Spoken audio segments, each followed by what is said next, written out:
And then I discovered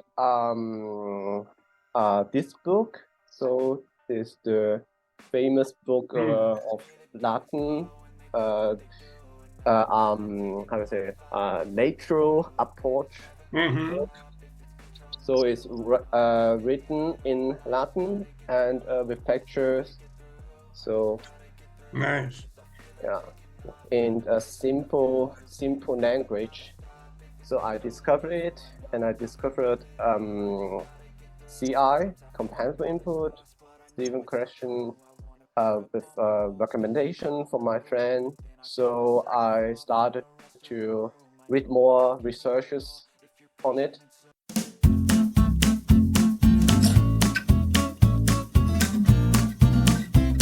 Hello, Manki. Hi, bro. Hi.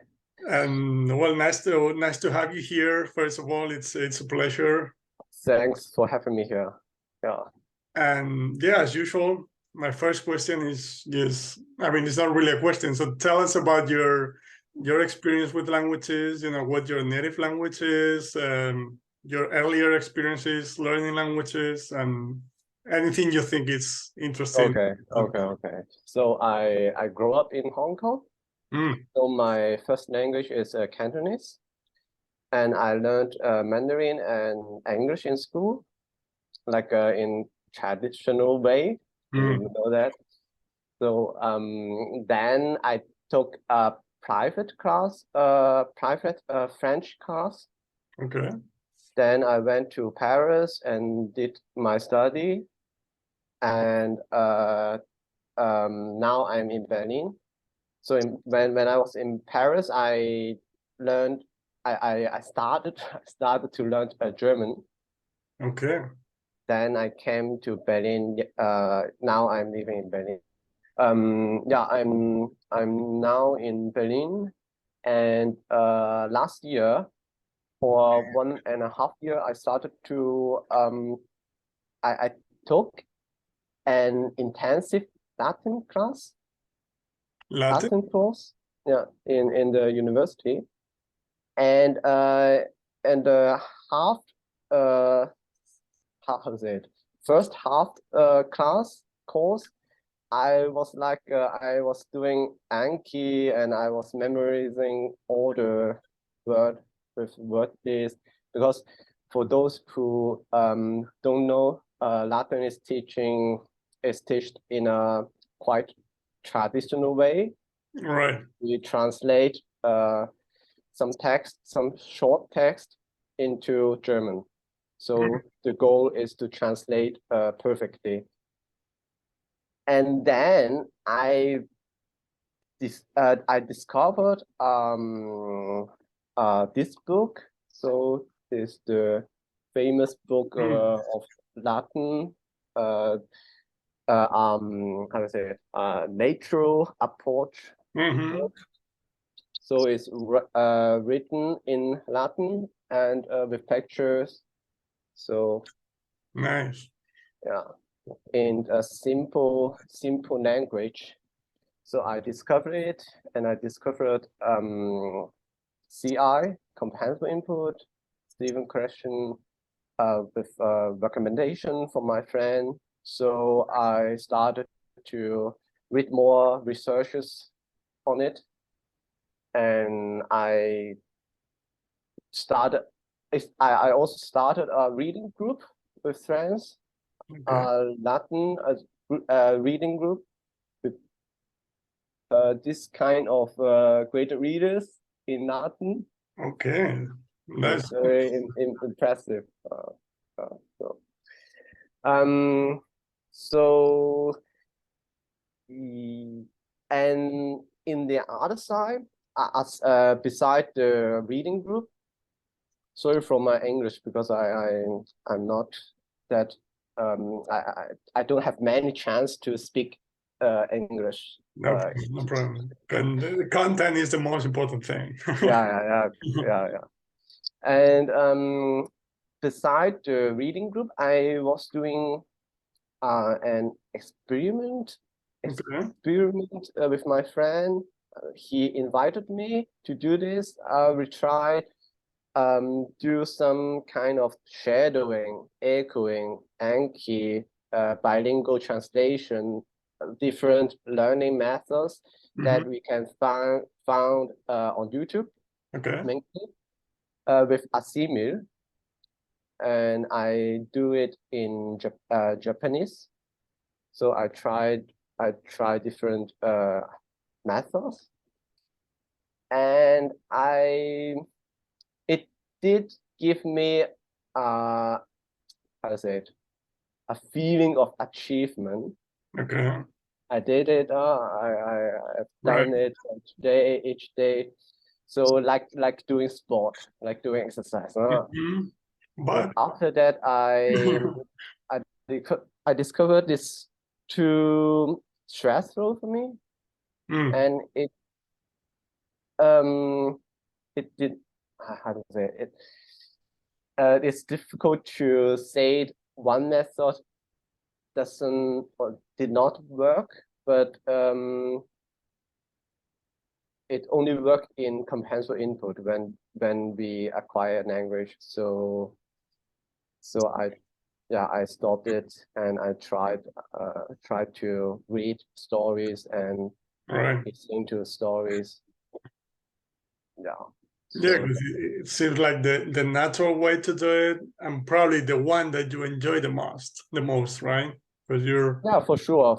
I have the luxury to enjoy the process and not having stress, not having social stress on me. I don't have to pass the exam. correct. I don't have to immigrate in a Japanese community. I don't have this stress, so I can take my time and enjoy the process. Awesome. So I have a lot of questions when it comes to your different experiences. Yeah.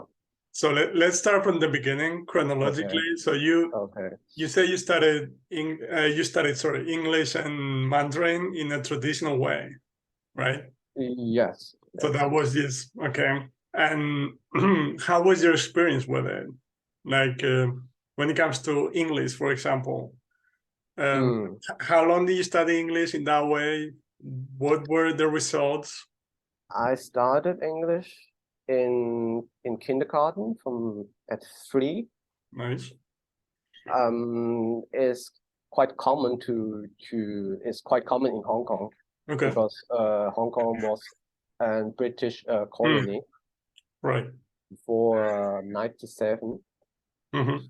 So I started English at 3, then until university, until to high school. So I was like, I didn't like it. I didn't like the class. I didn't like the work. I was good I was good at doing homework, maybe to get the check to finish the homework, but you can I mean you can or you can hear it. My English is not quite communicative, or I can read I can enjoy maybe a great reader, but it's far from perfect, or far from yeah, I understand what you mean. Like you could do your homework, but that didn't mean anything when it comes to actually being able to speak the language. It's the same experience I had with English. I've talked about it several times. Actually, I think I started at 5-6 years old. I mean, like the first thing, like you said, kindergarten. So like 2-3 years later, in my case. But again, all the way through primary school, high school, and so on. And same thing, like I didn't enjoy the process at all. I got passing grades, but Yeah. It meant nothing. Yeah. Again, and it wasn't until later that I started. I've talked about it, watching the NBA and watching, reading, doing things in like natural things in English, actually getting exposed to the language. Yeah. That my knowledge actually skyrocketed, and I was able to communicate finally. Right? Okay. That's So good. after that period, 15 years, maybe, right? Yeah. What's been your contact with English? Have you had any experiences with it? Do you use English in Germany now, or have you been watching? Nowadays I read. Mostly I read a lot English. A lot. I cannot hear relatively. I don't listen too much, but I read. I don't know, news, Whatever research you're interested papers, in, right? books. And maybe I watch some movies, some series, but I'm not that interested in being someone speaking some kind of English. You know, I how to say it? How to put it? For example, I did not meet fans with whom I need to communicate in English. Okay. So this that means I don't have to. I don't know. I don't have to speak the language. I don't have to listen a lot to the language or communicate in a oral way. Yeah, I understand. Like you use German in Berlin now. You used French when you were in Paris, right? So yeah. You've never been in an environment in which you needed to communicate in English, right? Yeah, right. Oh, cool. And well, we'll go back to Mandarin later because but Mandarin and Cantonese. But then, before you went to Paris, you said you took a course in French, right? Yeah. And what type of course was that, and how long did it last, and how? Well, yeah, go with that. It was maybe 1 year. I Okay. think is like a traditional course. Okay. On first lesson, we learned the alphabet, classic, pronunciation rules. Yeah. So this a traditional way. Yeah. And then it lasts for 1 year. Then I went to before I went to Paris, I went to Poitiers, another city in France, to learn a year French. Okay. And so yeah. And when you first got to France, to Poitiers, like you said, what was your experience with it? Like after a year of traditional classes, could you communicate in French? No. You know? I can't speak a word. I can't not understand what people saying. Right. I cannot speaking, and no. Yeah, right. And that year you spent in Poitiers, what type of classes do you have? Do you have like traditional classes again, or do you live with a family, or? I took a course in a language school. It was a intensive course. That means Monday to Friday and 4 hours per day, maybe. Nice. That's intensive, yeah. So it's quite traditional, but in a traditional class, we can also get a comprehensible input. Right. So and I worked so damn hard that time because I need to pass the exam. Oh, so yeah, but it's so difficult to distinguish how many input or to measure how many comprehensible input we get in a traditional class. Yeah, I'm guessing the experience was already better because probably the teachers were native speakers of the language. Yes, it's yes. Right. So I mean, yeah, go ahead. Sorry. I mean this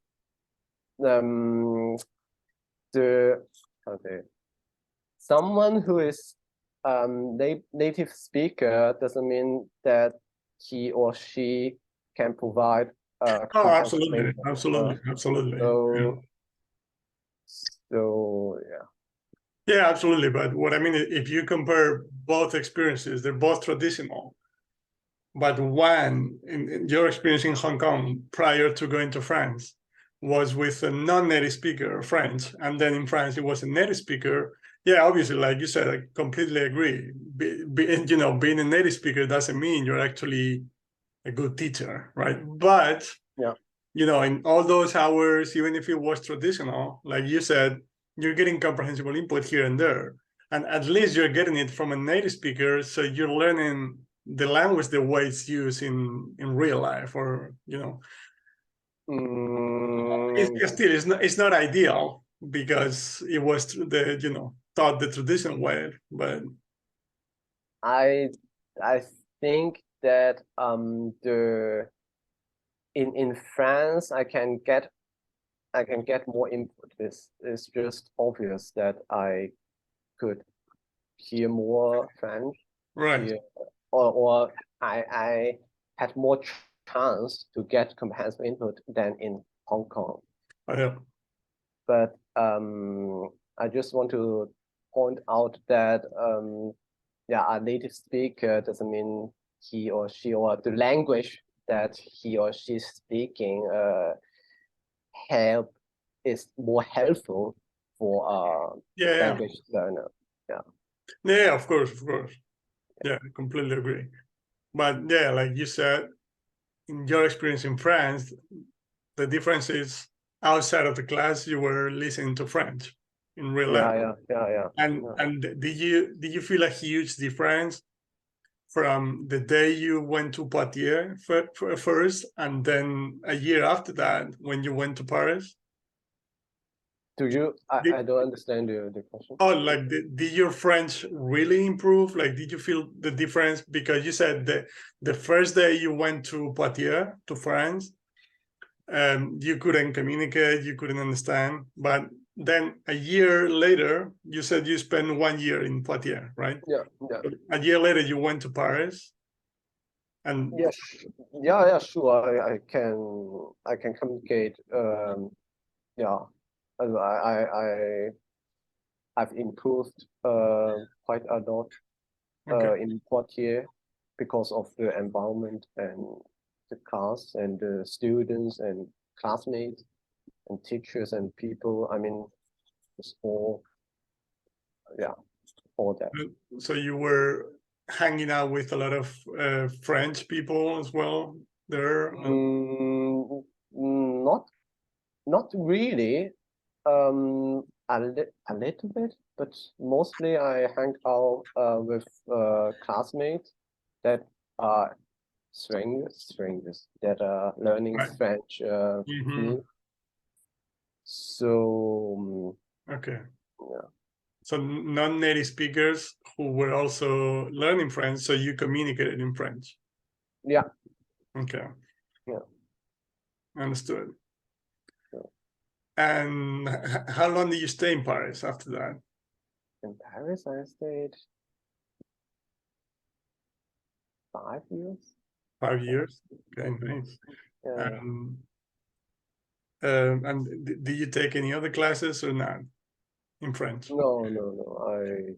I did the studies. I study in Paris, so that's in French. So Well, like your college studies at the university in France, sorry. In university. Okay, awesome. So I'm guessing after those 5 years, you did then feel like a huge difference, right? Because then, yeah, sure. There was 5 years of getting exposed to the language on a daily basis, right? Yeah, sure. Yes, quite a difference, and yeah. And when it comes to German, I think you said once again before going to Berlin, you took some some German class, right? German class, but also grammar class. Okay, German class. Yeah, and I learned German. I took a German class in the university, and it was a traditional way to learn German. I mean the teaching method, teaching approach was quite traditional. I mean, yeah. I mean the differences, but we understand like grammar based and conscious study, and yeah. And and then I went to Göttingen for 3 months in for a summer school, summer course. So it was an intensive course, like the course in Poitiers, with Monday, Friday, and 4 or 5 hours per day. And it was nice. It was great, a great experience. I could hang out with classmates, and yeah. Yes, it was a similar experience, right? You took a class, you took a course first, then you went to the country, this time for 3 months to get an intensive course there. But also you started to surround yourself with, I mean, the German culture, of course, because you were there, and with other students who were, again, I understand they were also non-native speakers learning German, right? Yeah. Well, and then after those 3 months, you went to live in Berlin, or you came back to Paris, or? I came back to Paris, and then after maybe 1 year or 2, I came to Berlin. Okay. So when you first got to Berlin, your experience with German was the first course at the university, which was a year long?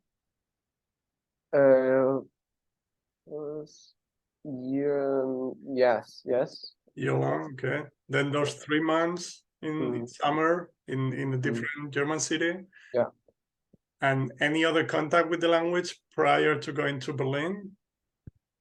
This is difficult to. I think I listened to a podcast. Okay.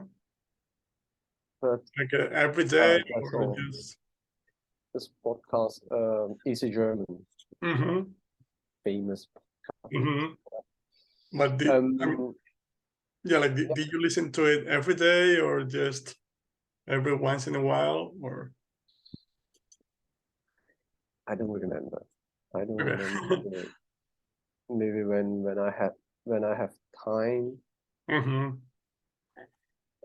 Yeah, just to get an idea of how much input you got before you went to Berlin. Because when you arrived in Berlin,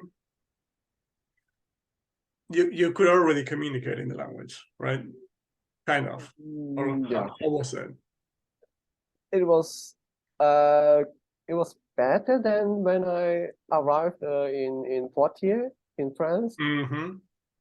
I could already communicate in German, I think. Okay. Yeah, it felt better, but I'm not sure. Yeah, like still a lot of improvement, right? Yeah. Oh, and how long have you been in Berlin now? 1 year and a half. Oh, cool. Awesome. Almost 2 years. So I'm thinking, if you,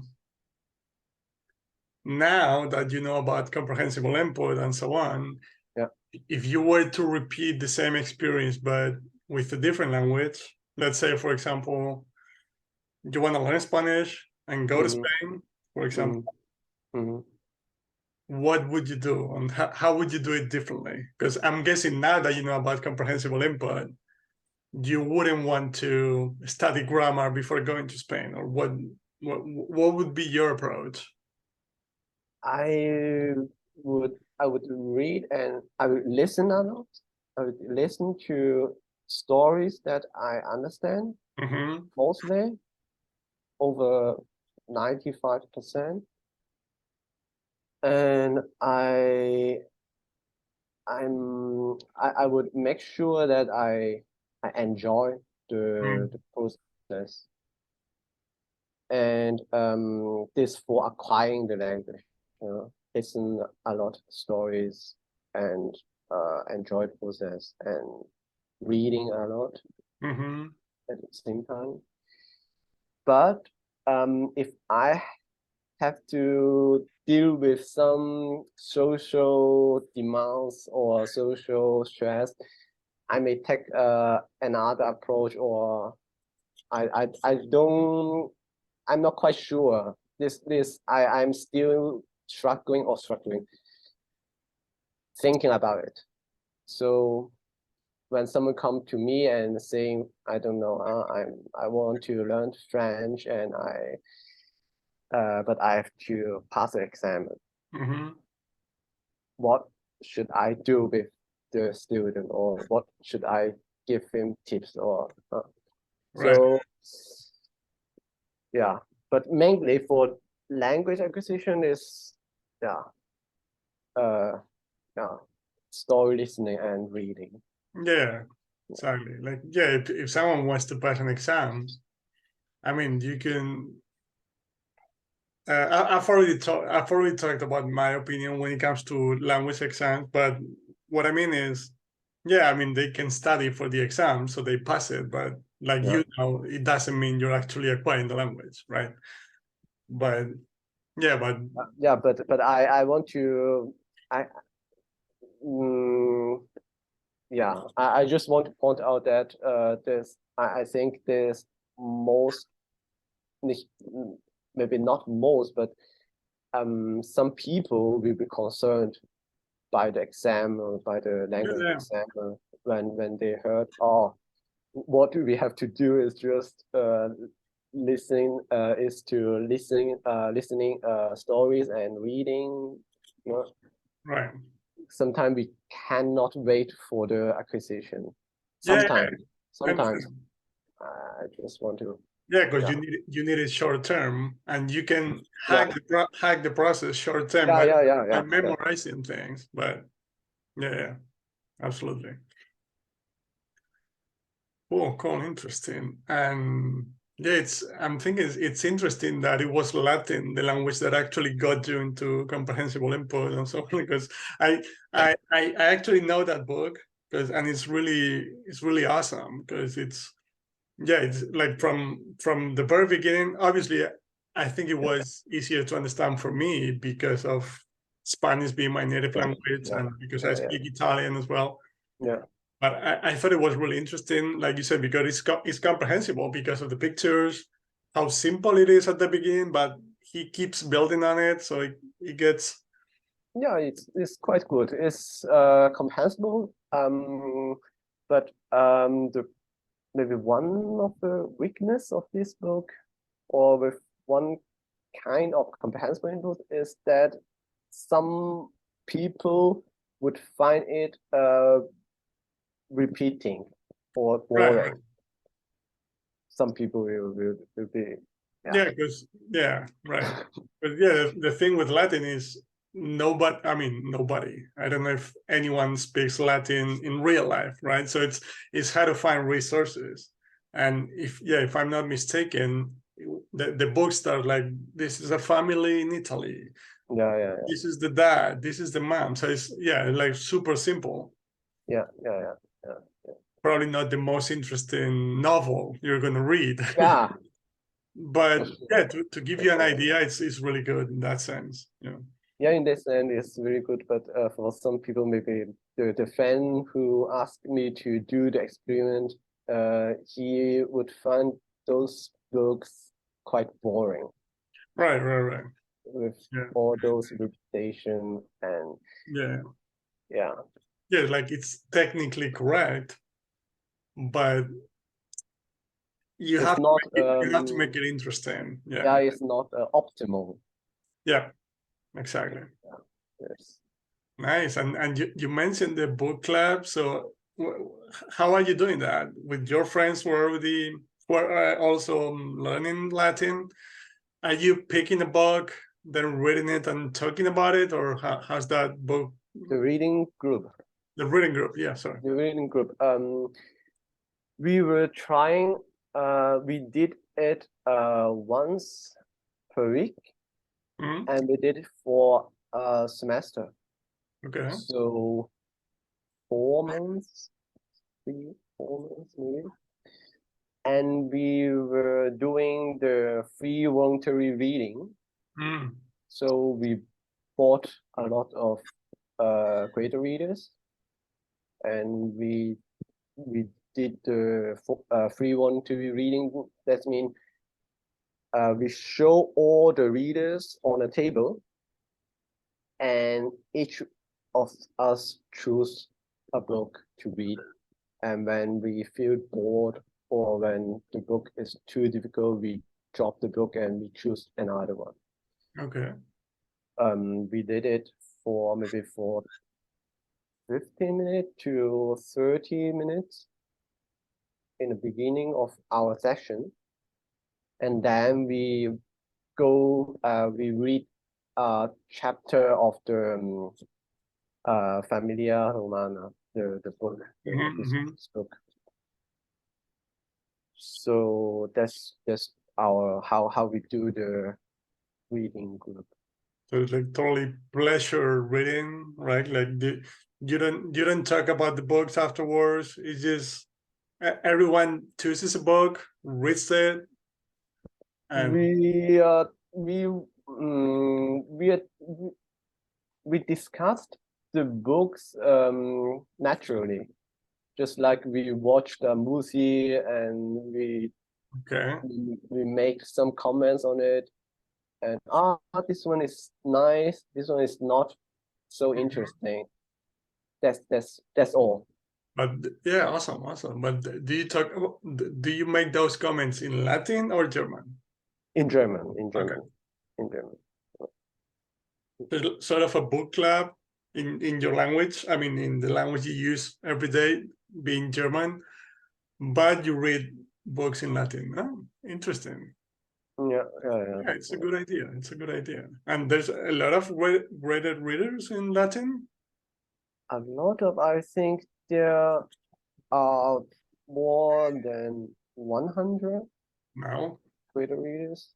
It's not a lot.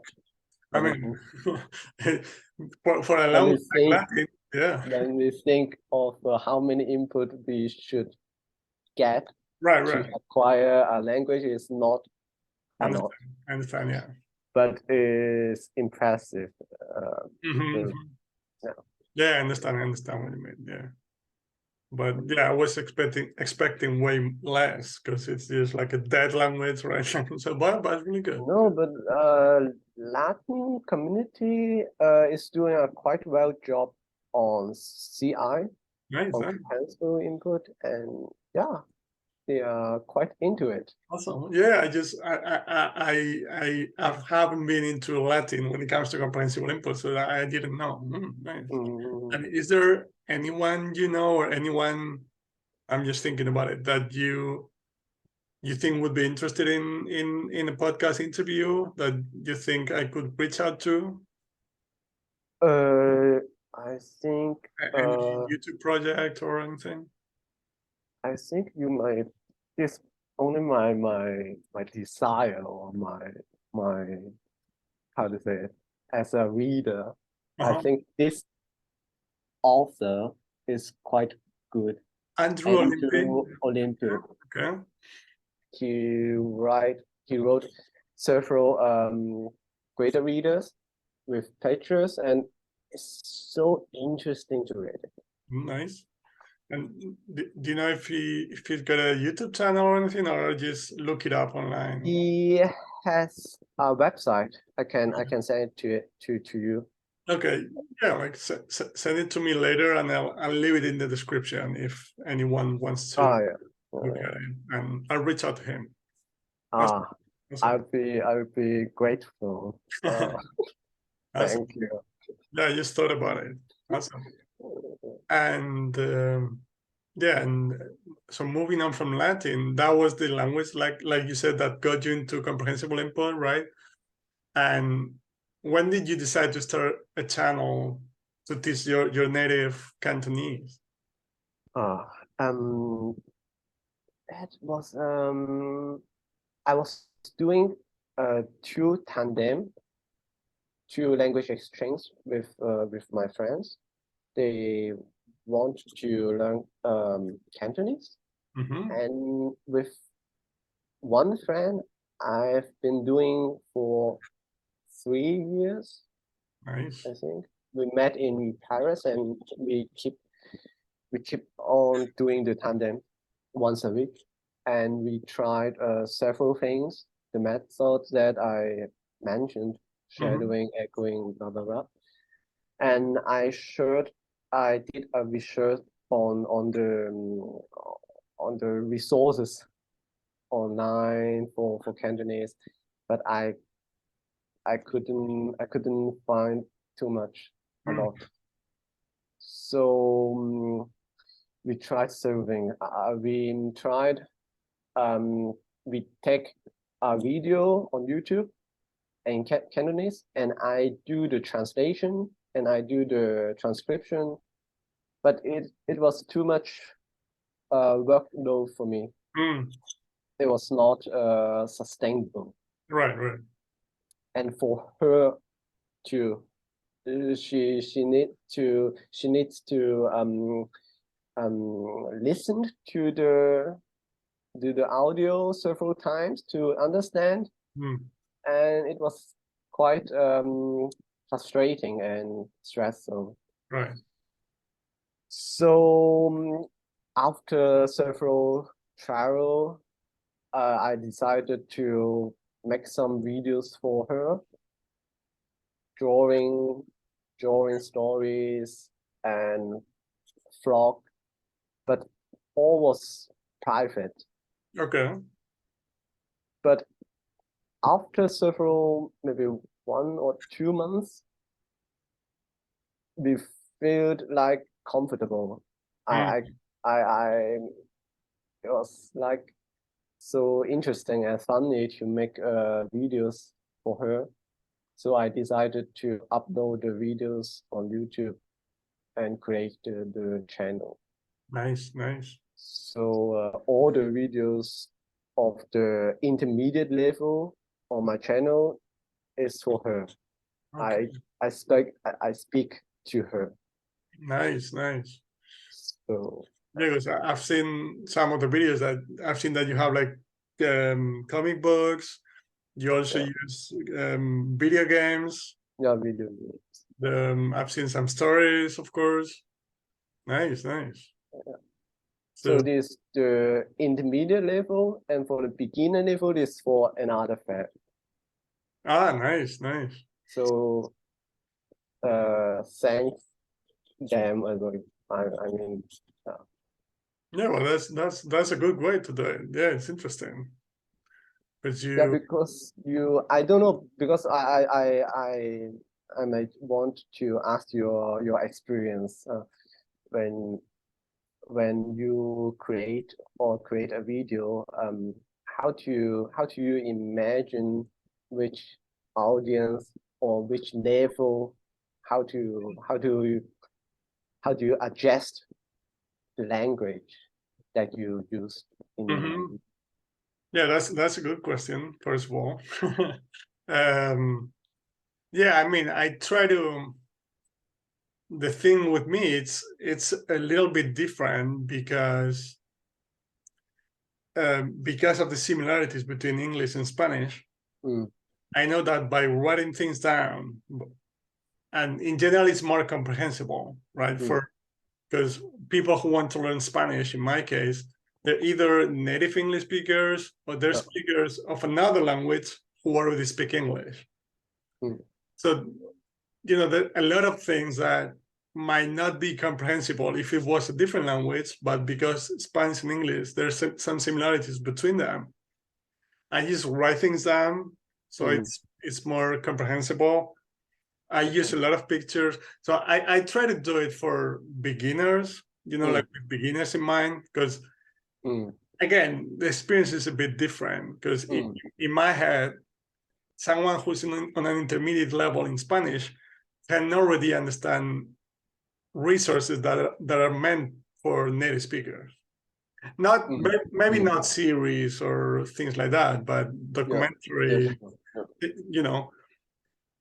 Obviously, with Cantonese, you know, if an American person, for example, is interested in Cantonese, you know, if he or she is starting from scratch, nothing is going to be comprehensible, right? As opposed to Spanish. So for me, even for someone who has had no contact with Spanish, but if they speak English, I'm going to write things down. I'm going to use a lot of pictures, gestures, real life context. So it's going to be more comprehensible, right? But then a good idea, and it's pretty much what you're doing, is you can actually, instead of creating the videos, because when you create the videos, you're all by yourself with the video games or the comic books. You don't have the live feedback from a student, right? So you need to guess, like But when you're making videos for your friends, you know, you can start teaching someone from scratch completely. So, you know, in the video, you're adjusting to what your student needs, right? But if someone starts from scratch and watches the video on YouTube, it's going to be at the perfect level for that person because you're already adjusting according to your friend. Yeah, I think this. I don't know. Maybe someone has better method, or I'm still trying it. But for me, it's far more comfortable to make a video to someone that I know than a video to a public that I know nothing. I made make a video. A normal YouTube video to introduce 5 verbs in Cantonese, or I don't know what. That is not it's not comprehensible input. It's not comparing. It's not. I understand. Yeah. Plus, when you do it for your friend, so you have stories in common. You have, you know, you know what your friend is interested in. You know what's going to work for her or him. Yeah, sure, yeah. So I'd say for you, is probably that idea is probably interesting. Like if you get, I mean, the friends you're already using for your videos, but for example, if you get a new friend who's starting from completely from scratch, if you just teach your friend and just record the sessions, I think that's going to be super interesting because naturally you're going to speak really slow. You're going to make it comprehensible through images, gestures, or whatever you need for that person to understand. But because you're preparing the lesson for your complete beginner friend, other complete beginners who are watching the video afterwards are going to find it just as comprehensible and interesting as your friend. Sure. Maybe not all of them, but you know what I mean. Like sure. It's easier because sure. And you have the live feedback from someone. So if you're communicating in a certain way and your friend doesn't understand, he or she is going to tell you. So you can adjust so he or she understands, and the person watching from home is gonna go through the same process as your friend, right? You have the live feedback from someone, and it's likely that two different people starting from scratch are going to have the same issues, right? Yeah. And I'm just I just have to make sure that my friend understands, and only one person understand my videos and find it useful. This more comfortable for me than making a videos to a big public. Yeah. So go ahead with that. I guess your friend's gonna be happy, right? Because you're. I hope But so. oh no, wait. But I'm thinking. So are you making videos and then sending them to your friend, or are you interacting live? The videos that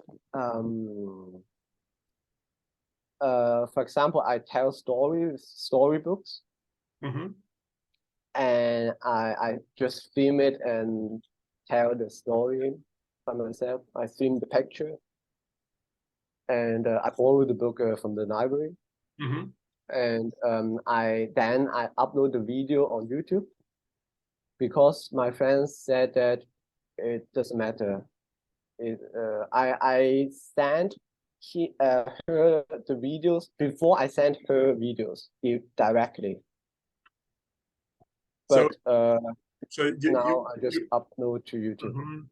So you record the video alone and then send it to her or upload it to YouTube. Yeah, right? yeah. So what I'm thinking is you can actually teach her online by like a real class. Yeah. I think I thought about it, but it's about the how to say it, the intimacy, because we have been doing tandem for 3 years and we start recording and we talk about our life, or we're just communicating. So Right. I don't want to have a camera being there to. No. I know. No, but I don't mean your normal conversations, but I don't know, for that's the intermediate friend, right? Yeah. Maybe not the intermediate, but the beginner one. I mean, when you meet online to talk about like a tandem style, to talk about life, I don't know, just for 15, 20 minutes, you tell her or him a story in Cantonese in a comprehensible way. Because, you know, the little but important difference is that he or she is gonna tell you live, is gonna give you feedback live. You know what I mean? Yeah. So you're recording your videos at home by yourself. Yeah. It would be like doing the same thing, but with him or her in front of you, right? So that way you're gonna see if he or she understands or not. Yeah, sure. So you get the feedback in the moment, because when you upload it to YouTube, you're just guessing, right? I think, yeah, I was guessing, but I will maybe, because we do the tandem once per week, and I'm communicating with him in Cantonese, so I know how to adjust my language to him in my videos. Perfect. So there's not quite a problem, but thanks for the suggestion. I think I thought of it when I'm addressing to someone that I don't know.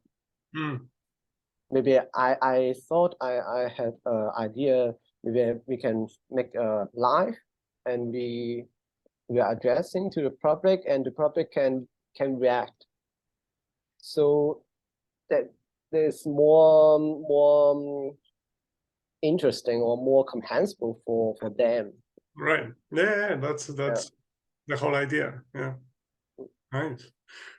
And there's one topic that I'm super interested in that I want to ask you about because of your native language, and that's characters. Like that's Mandarin or Cantonese or, well, Japanese that you're studying now, right? Because I'll give you some context. So I'm super interested because I'm used to learning European languages for the most part, which, they have some differences, but it's the same alphabet. Mm. And a couple of years ago, I started learning Russian, which is, which has a different alphabet, but it's still an alphabet. They're not characters like in Cantonese or Mandarin, right? Mm.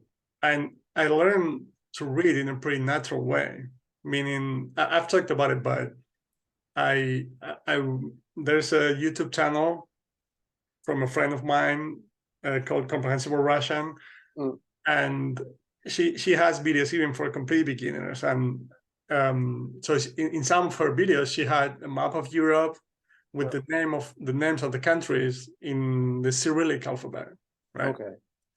And in a natural way, as she was talking about her story or whatever she was talking about, she mentioned the names and I could read them at the same time. So I started recognizing patterns. And that's how I learned to read. And so that's a little bit of the backstory. But whenever I think of, or whenever I talk to someone about Mandarin, Cantonese, Japanese,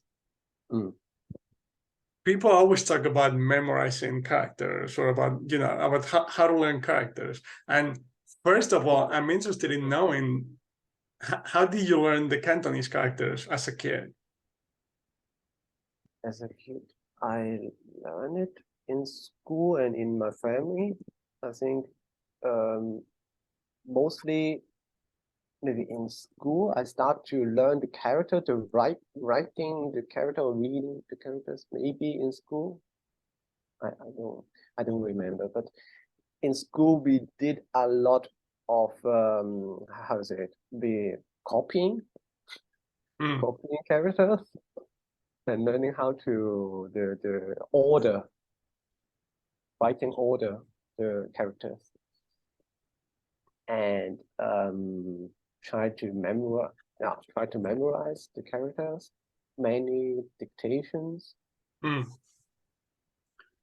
and yeah, I want to read more on it, on how people are acquiring Chinese characters. But I didn't read much on this. Right. Yeah, the reason I'm interested is because, well, many reasons, but the main reason is because I keep thinking that there must be a natural way to acquire it. Because, well, first of all, how many characters are there in Cantonese? Approximately. I don't know. But I mean, like thousands or? Yeah, sure. A lot. Okay. So a lot. Yeah, you don't need to give me the exact number. Okay. Like a lot. Thousand, a lot, yeah. Yeah, but whenever I talk to people about that, people who studied Mandarin or Cantonese or Japanese, people keep talking about maybe not purely memorizing them, but using techniques for remembering them and like copying, like you said, things like that. And I keep thinking there must be a natural way to acquire it as well. Like, for example, if you're a teacher and you're creating a story with your students, I don't know, like 3, 4, 5 lessons later, when they already know the story, if you read the story aloud for them and have the characters at the same time, because they already understand the words, the sounds, right? If the story starts like, once upon a time, typical story. Yeah. So if they can read the story as you tell it out loud, and they already know what it means because you've created the story before, in a natural way, their brain is going to associate those sounds with those characters, right? So you don't need, so it's the same idea as it comes to the language as a whole, right? Like if you want to learn certain words or phrases in a foreign language, it doesn't make sense to memorize them or try to, think of a hack so you remember them. You just need to listen to them in a natural way in context, and your brain will, I don't know, pick them up, if you will. I keep thinking that there must be a way to learn characters in that way without having to memorize or consciously remember them.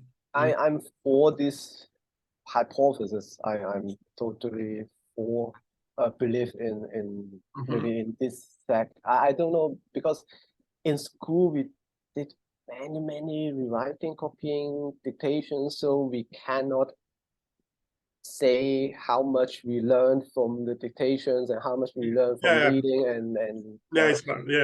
is worth of experiment and research. But when I'm learning Japanese, and I can feel that the acquisition of this character, this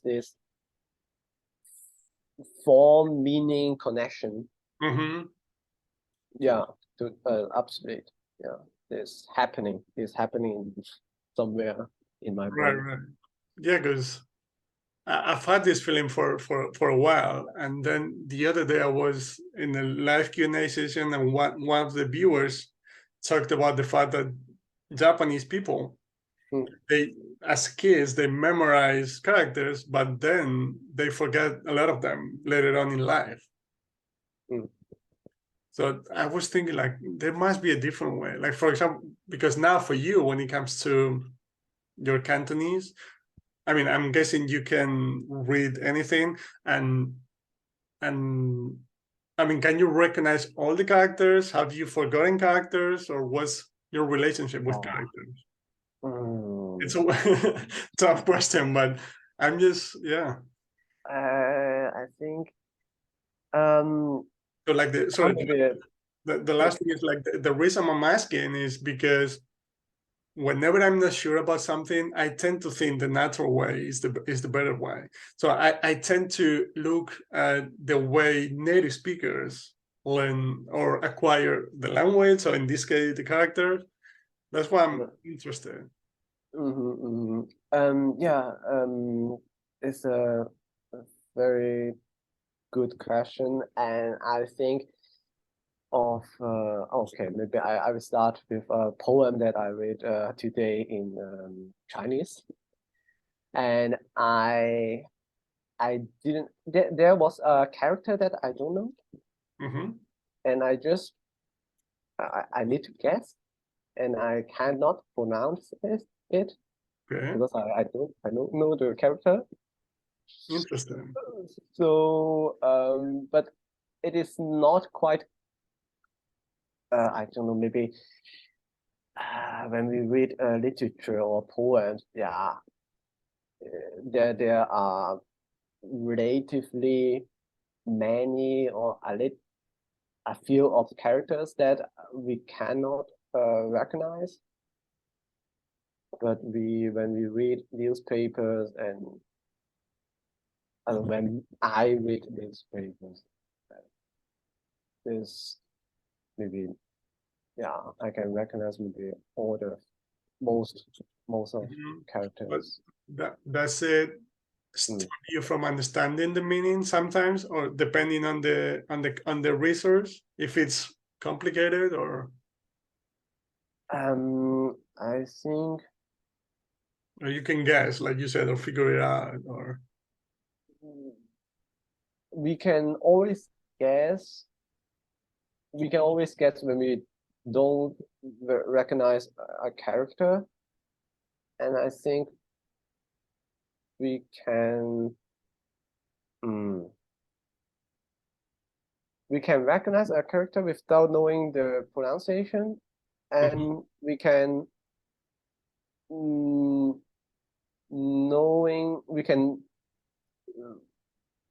recognize the character and guess the signification, but not the pronunciation.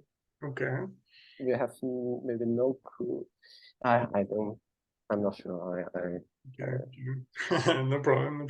Yeah, because it is such an interesting topic for me, because Yeah, for example, if I'm reading something in Spanish in my native language, of course, depending on the research, there might be a word here and there that I don't understand.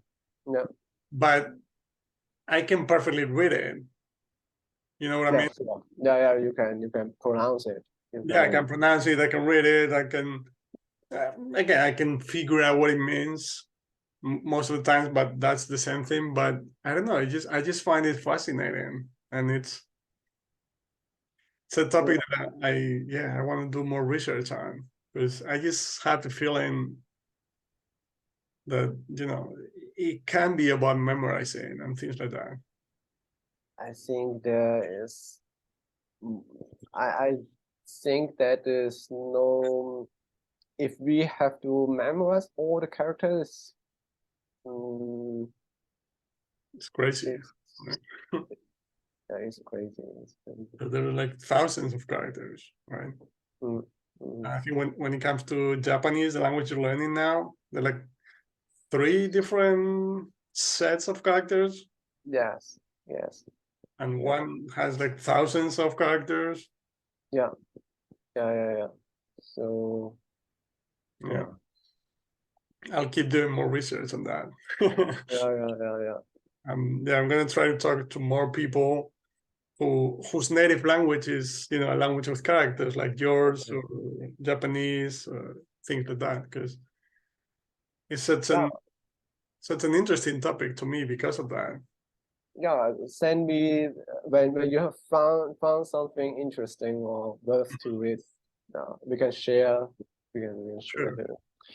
Because I've seen it in some of your videos when you read the comic books, you have some characters there, right? Yeah. So, so do you show the characters all the time as you're reading it, or just sometimes? I don't pay attention to it. Okay, I just film the comics, the manga that the place, the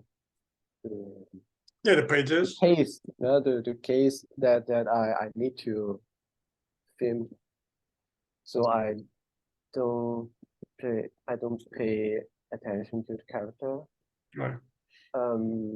I just tried to tell an interesting story, and I don't know, because my friend she learns Cantonese, but she did not learn how to read. She cannot read a book in Cantonese. Maybe in very, very easy language.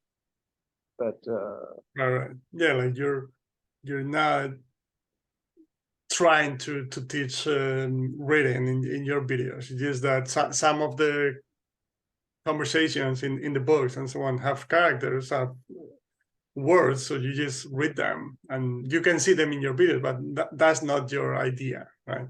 Yeah, that's not my idea. Okay. Interesting. All right.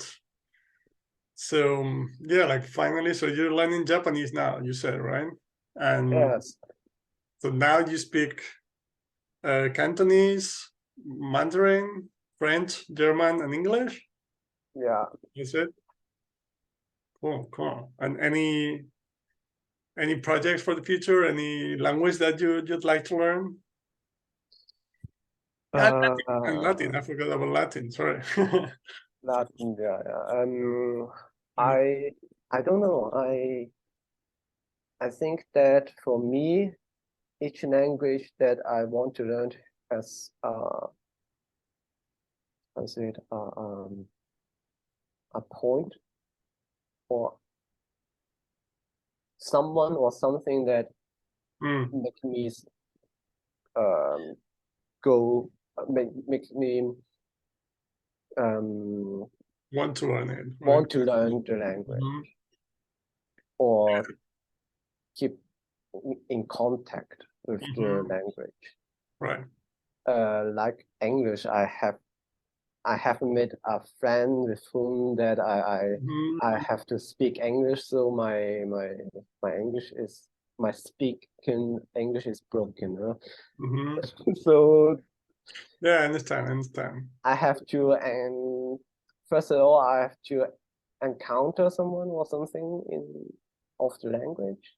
And for Japanese, I have manga.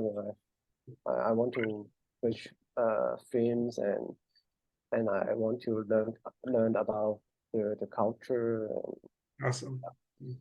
Yeah, there's some reason behind your learning, right? Some social connection with someone, or some videos that you want to watch because you're especially interested in the culture, right? Things like that. Yeah. I think that is maybe one problem. I don't know one problem, but one observation that I do see on YouTube that the polyglots like to say I learned how many languages without mentioning the culture or the people, the themes, how amazing they are. So like the social aspect, or I agree. Yeah. Like I've talked about it recently, for example, a couple of times. Like actually with German, when I started to learn German, I started to become more and more interested in the culture itself. I started to want to learn more about Germany, about the different regions, about their culture, their food, their history, and so on. And when that wasn't really, or that wasn't necessarily the case before I started with the language. So it's also a means, or a way to, well, of course, get to know the culture a little bit better, but to be more interested in the culture itself, and to it's an important part of it for me as well.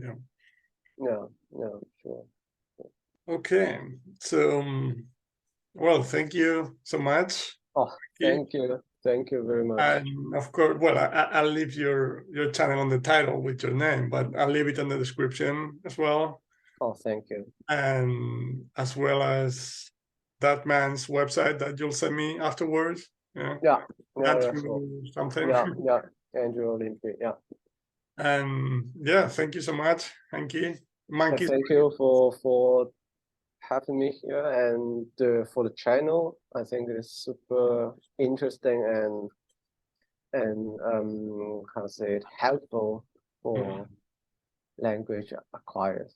I'm glad to hear that. Thank you, Manki. Thank you. Keep going with your videos. Thanks. Okay. And thank you. Have a good evening, Manki. You too. Bye-bye. Thanks so much for watching this interview. I hope you enjoyed it. I hope it was helpful for you. And if you want to know more about language learning, language acquisition, like, what's the best way to learn a language, ideas for language learning, the best resources at different levels, here you can find the whole playlist with all the interviews I've done so far with different researchers, teachers, polyglots, and so on. And finally, right here, you smash this guy right in the face to subscribe to my channel. I really appreciate it, and I'll see you in the next one. Bye-bye.